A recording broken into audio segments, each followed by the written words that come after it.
What if I told you that the strongest force in the world is compounding interest? Well, it's an old financial joke, but it goes to talk about the level of financial literacy that most Americans have.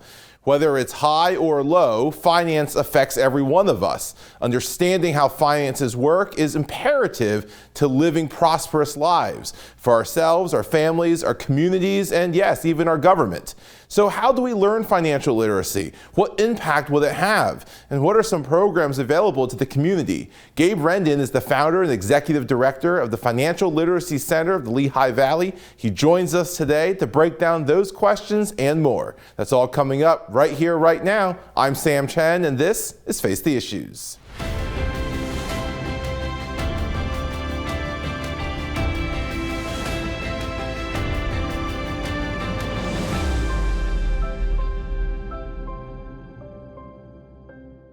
Good evening and welcome to Face the Issues. I'm Sam Chen. Finance affects every single person, whether they know it or not.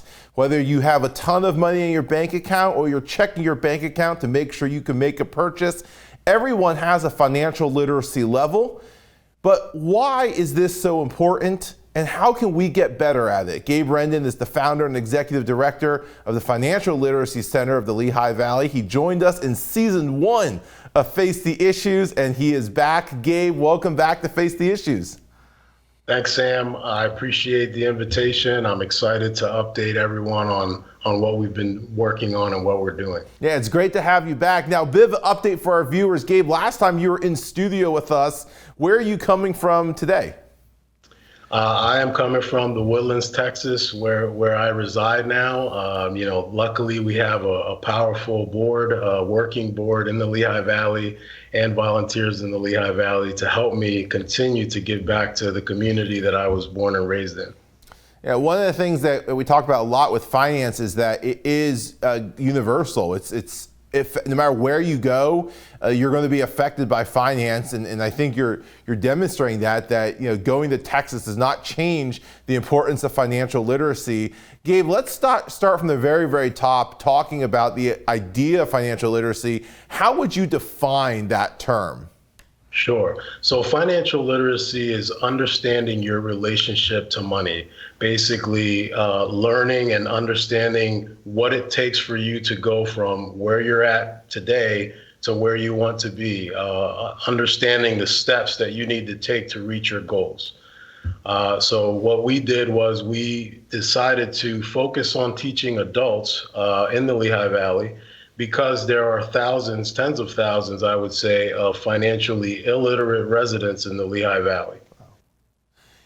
Is that something that you see a lot of? I mean, the idea that adults, we understand children might not understand finances, but adults that we expect are paying bills, balancing checkbooks. Is there a significant lack of financial literacy? And if so, what do you see that's causing that?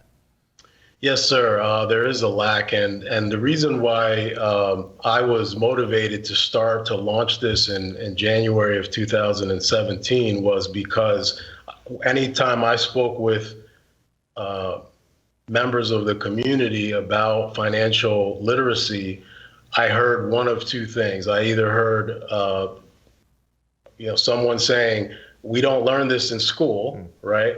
Or, when you study the problem as an adult, the only place you can go to learn about personal finance is to organizations that sell you products. So what we decided to do was create an organization where adults can come and learn and feel safe. We don't sell anything. We don't charge anything for these courses. We offer courses, and now one of the things that's changed, Sam, is that we also offer one-on-one coaching now, so that we can address residents that maybe are going through something on the spot and can't just sign up for a class. Maybe they need immediate help. But the goal was to create a safe place for students to learn about personal finance and not feel like there's a catch or a hidden agenda. Gabe, let me ask you this. There's certain, again, I mean, we look at the numbers. This is not just in the Lehigh Valley, right? This is across the country. They say only a third of Americans actually have a budget. I mean, whether it's for your family, for your personal life, only a third have a budget. We start off my intro with the joke about compounding interest as the greatest force in the world. There's a lot of viewers who aren't going to understand that because they don't know what compounding interest is. What's the impact if you don't have high financial literacy? If you don't understand how the budget or you understand how interest works, what's the negative effect for somebody who doesn't understand these things?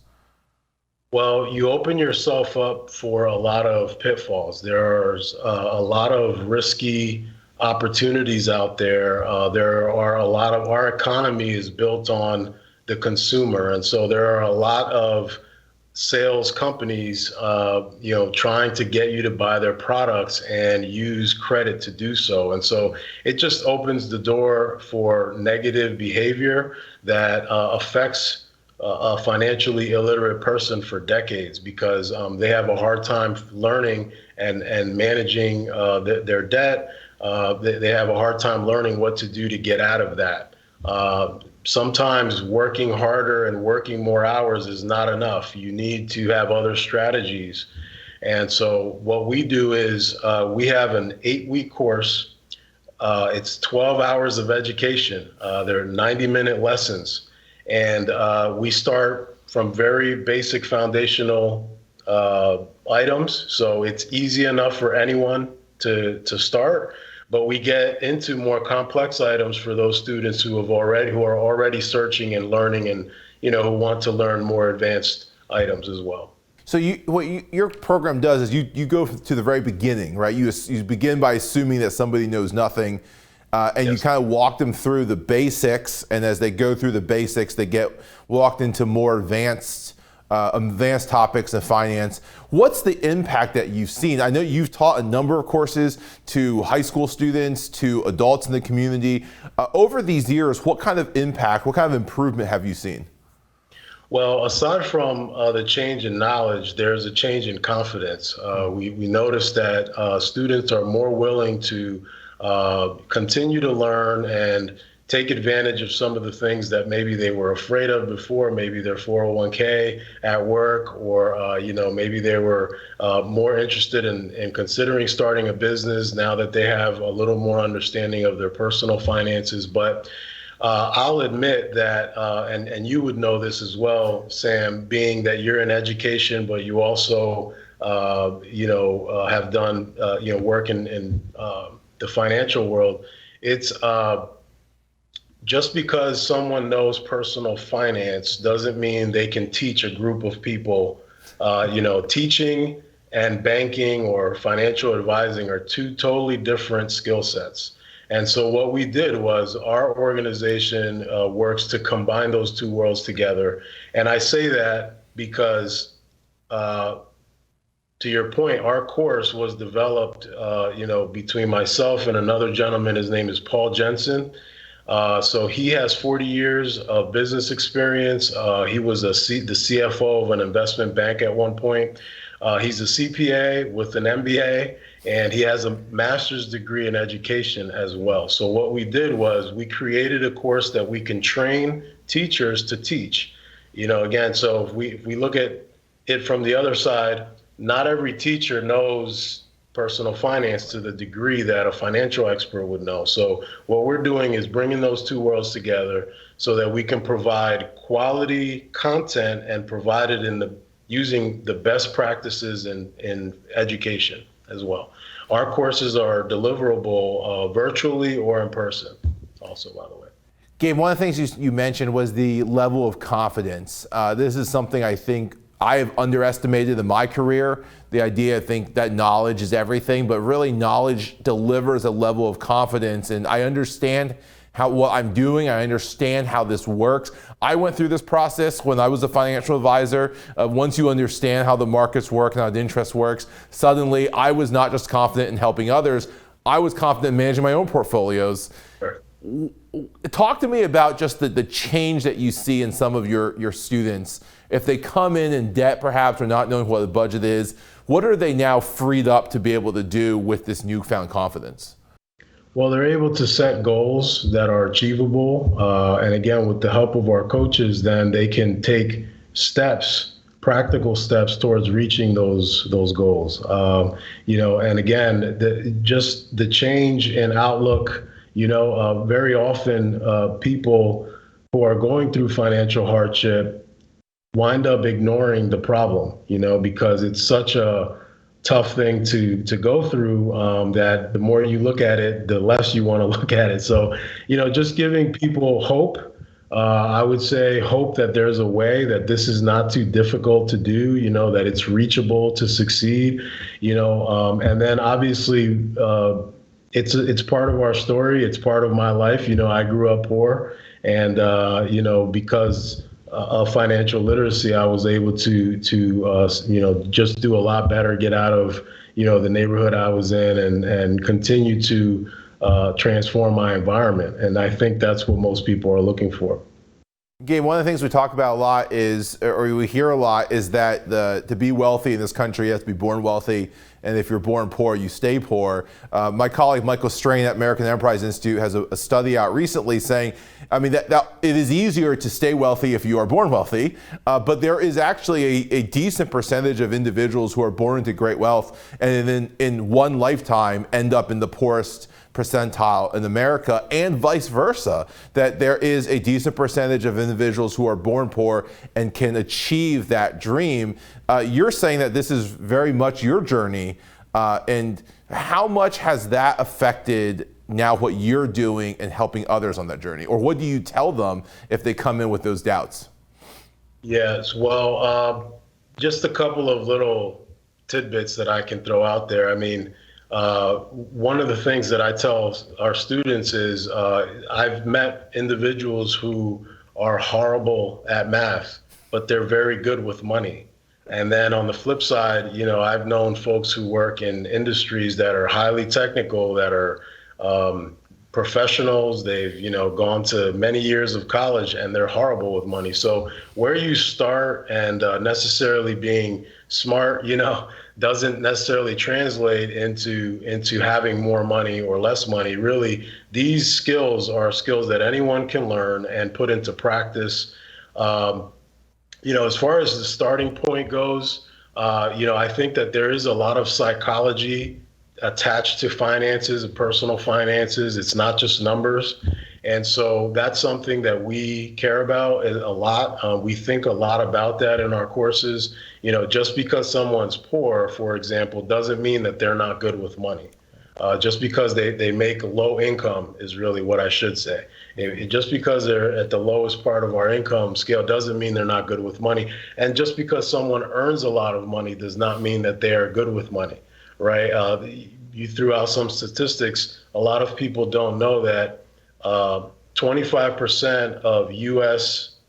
Residents or Americans that earn over $225,000 or $250,000 a year, they live paycheck to paycheck.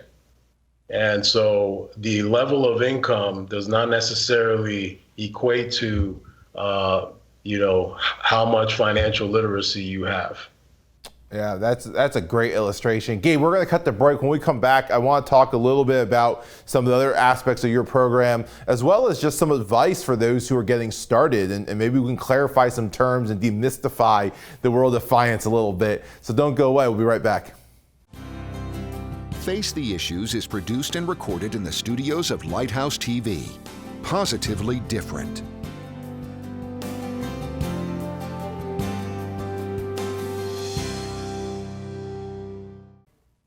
Welcome back to Face the Issues. My guest is Gabe Rendon, the founder and executive director of the Financial Literacy Center of the Lehigh Valley. Gabe, welcome back. When we left off, you were talking about the idea of financial literacy being basically allowing us to understand how to move to meet our goals financially. And one of the things we talked about is how so many Americans, adults, don't have a high financial literacy. We said only a third of Americans create a budget, whether for themselves or for their families, and so many don't understand things like interest and how interest works or how credit works.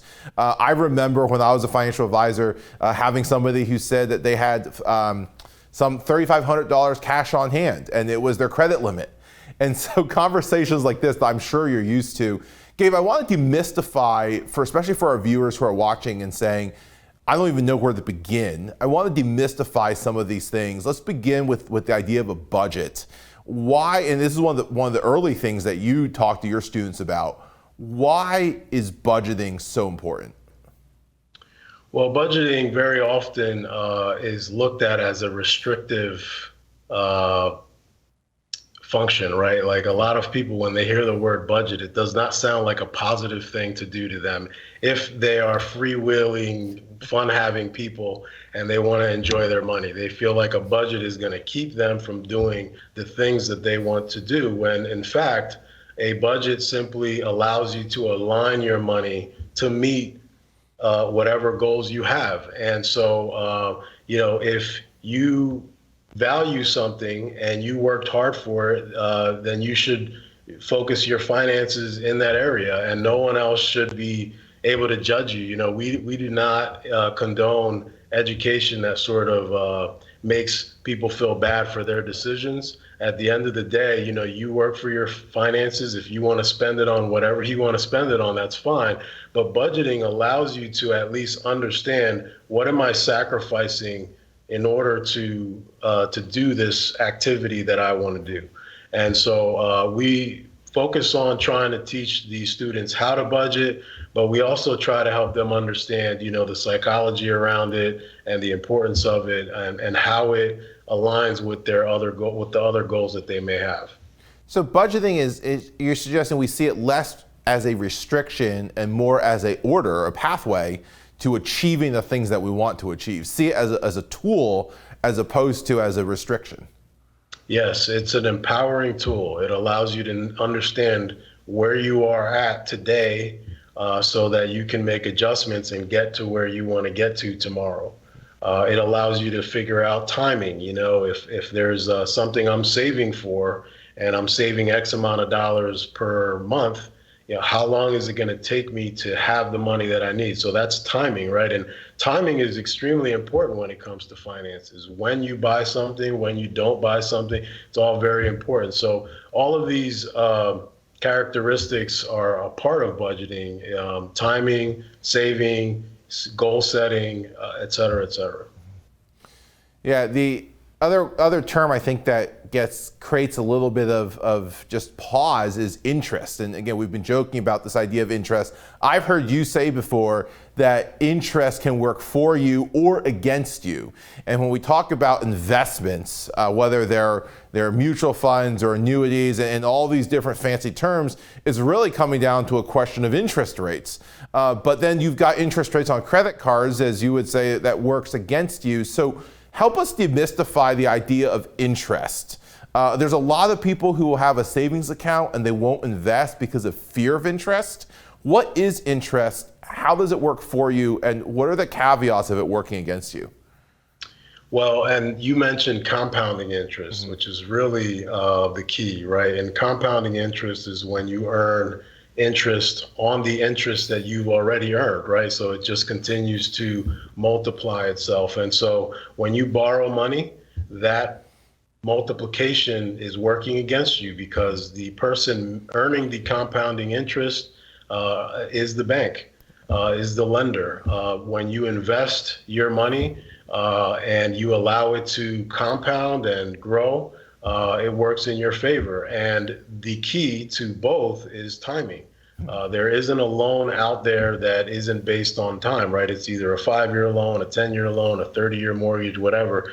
Time has a lot to do with this. And so the sooner you begin to invest for your future, for your retirement, the earlier you begin to invest, the more time you're giving your interest to compound and grow on your behalf. And, it's incredible how much money you can save over 20, 30, 40 years of a career, of a lifetime of working. And I assume the same would be true going the other way. If you have a credit card, pay it down, right? I mean, because all of that interest, if you have credit card debt, it's working the same way as your investment, but now it's money that you owe that keeps compounding. Right. And not only that, but understanding the purpose of a loan versus a credit card. You know, there is a difference between using those two products and how you use them, when you use them. That also is a factor. But yes, if you have been using your credit cards as a way of basically as a loan, you know, anytime you borrow money on a credit card and you owe money on that card for more than several months and you're just making payments on it, in essence, what you've done is you turned your credit card into a loan. Wow. And it's a high rate loan with an interest rate that changes. So that's probably the worst type of loan you can have. And so what you want to do if you do get a loan is get a low interest rate loan and pay it as quickly as possible. So a credit card can really work against you in that way. Yeah, let me ask you this. I think for a lot of people who are beginning this journey, because obviously we could spend countless shows talking about advanced finance, but for a lot of people beginning the journey, trying to get out of debt, what is your big piece of advice for how do you get out of debt? Well, there are a lot of strategies when it comes to getting out of debt, and I probably can't get into all of them, but it all starts with understanding, you know, your credit report, understanding what debt you have, what rates you owe, and then, you know, very often you can talk to a professional who can help you at no cost to sort of decide what order you're going to pay that back in. Most folks have heard of like the snowball method where, you know, you focus on one and then you take the money left over after you pay that off and move on to the next one. But, you know, that all starts even with the budget as well. Again, you have to know how much money you have to work with in order to begin getting out of debt. So the budget and the getting out of debt pieces, they work hand in hand. Yeah, that's great advice. And yeah, the snowball is one that I've seen work effectively. But to your point, it still comes back to changing the bad habits that get us there in the first place. Having that budget, knowing what funds we do have so we're not getting to more debt as we're trying to pay off our debt.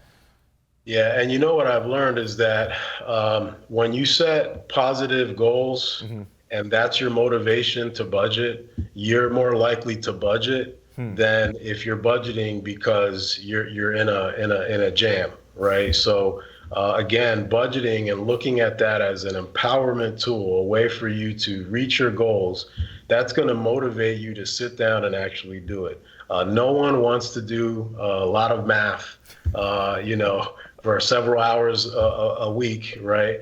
But if you see that time that you spend budgeting is valuable, that'll begin to change your desire to do it. You'll wind up doing it more and more, and you'll wind up doing it longer and longer because it'll get easier. And again, if you see yourself hitting your goals, buying your first house, you know, getting out of debt, whatever the case may be, you know, those successes go a long way in keeping you down there on the right path. Yeah, that's great advice. See budgeting as an empowering tool. Gabe, thank you for helping us demystify some of those. We're going to go to the break and then we'll be right back.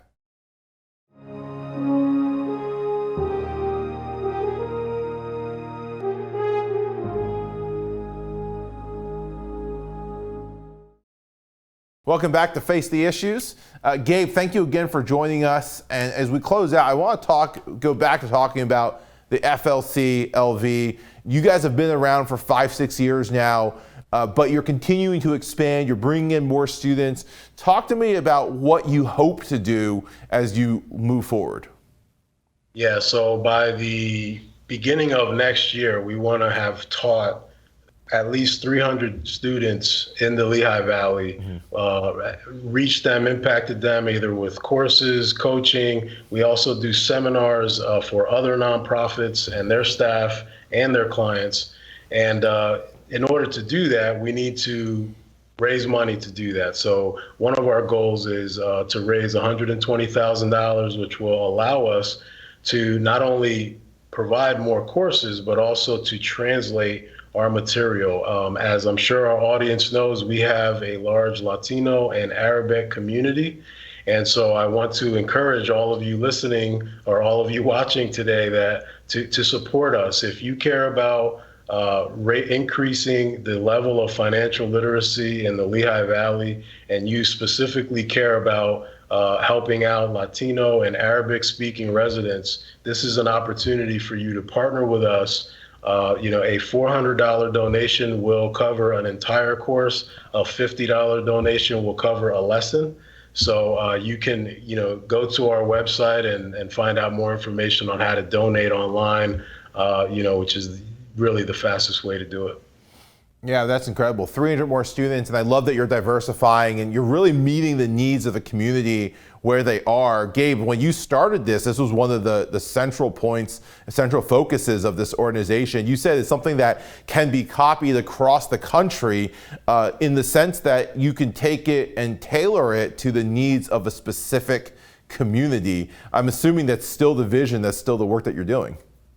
Yes, sir. We are excited to be growing in partnerships throughout the Lehigh Valley. We're a part of the Bank on Allentown Coalition, which is really the first time that the city, nonprofit organizations, and financial institutions have partnered together to make a difference in the lives of residents through financial education and other programs that will be rolling out as a part of the Bank on Coalition. And so, with that partnership, we know that we're going to grow that to throughout the Lehigh Valley, but we're also making a lot of inroads in other communities. As you know, there's Allentown and Bethlehem are not exactly the same, and Easton is different, and then you have the rest of the Lehigh Valley. So we definitely want to tailor and and make this we definitely want to tailor this to the audience that we're reaching. Yeah, I appreciate that. Gabe, if somebody wants to volunteer or they want to donate, what's the website? It's flclv.org. And you can go there, donate. You fill out, just a little online form to let us know if you want to volunteer. We'd love to hear from you, and it's exciting to add new people to our team. It's been really fun, and it's very rewarding. Our teachers, they're having a really good time doing this. flclv.org. Gabe, thank you again for joining us. Thanks, Sam. I appreciate it. Anytime. Enjoy the show. Enjoy the time being here. Thank you. Yeah, well, we enjoyed having you. Again, my thanks to Gabe Rendon for joining us and for the work that he and his team does day in and day out. And of course, my thanks to each of you for tuning in. We hope to see you again right back here next week. My name is Sam Chen. On behalf of all of us here at Face the Issues, thank you and good night.